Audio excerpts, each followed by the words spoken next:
The New Testament talks about the new heavens and the new earth. What does that mean to you?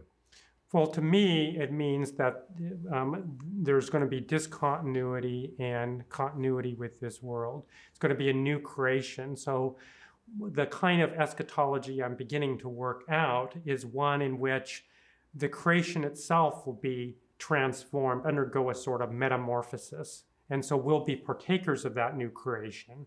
So let me give an example of how that might be compatible with, let's say, modern understandings of the universe. If we look at a caterpillar and a butterfly, if we were to examine a caterpillar and did not know a butterfly could come from it, we wouldn't see any butterfly in there. We would just extrapolate it's going to continue a caterpillar life. Lo and behold, there's like an implicate order, a hidden order in the caterpillar that we still don't fully understand of information that gets activated somehow and it becomes a butterfly.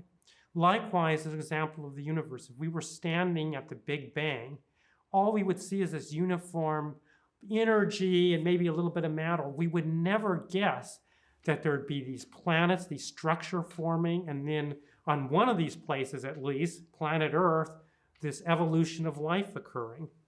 So likewise, I think the creation has this implicate structure and that somehow we have a part with God of transforming at some point in the future, that the whole creation will be transformed. And as it says in the New Testament, it will be partakers of the children of God, so that the creation itself will be a partaker of the divine nature. And does this happen with human participation? I believe so. So in other words, we should worry about global warming kind of things? I don't know if it has that directly of an implication, but I do think we should have an orientation of caring about creation. I think it has that implication. Now, whether I think global issues such as global warming have their own independent reasons, apart from all this, for caring about that. Sure, but for our own survival. What I'm trying to get at is, do you think that this transformation of the creation, this new heavens and the new earth, is some gradual, incremental process that humans and God is sort of involved in, and will take millennia, millions of years, and will gradually do this instead of a terraform, a universal reformation in some way, or is this an instant spike function, step function event where God intervenes and suddenly we have a new heaven, a new earth? I think there's going to there's some gradualness to it, but I think at some point there's going to have to be a metamorphosis.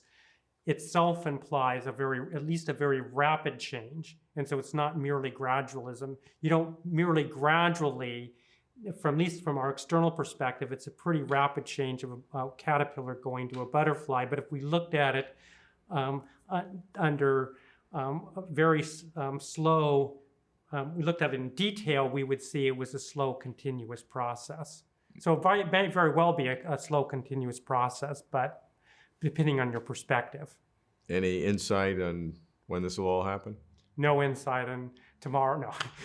No insight.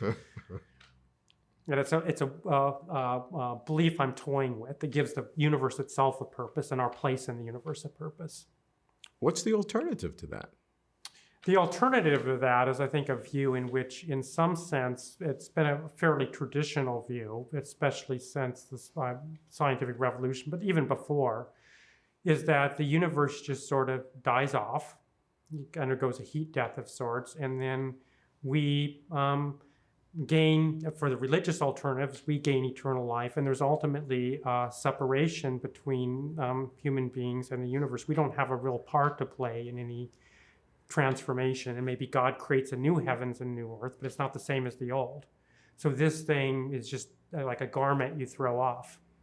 So it's a kind of alienation, I think, underlying story between human beings and this creation. It emphasizes that more than this other alternative does.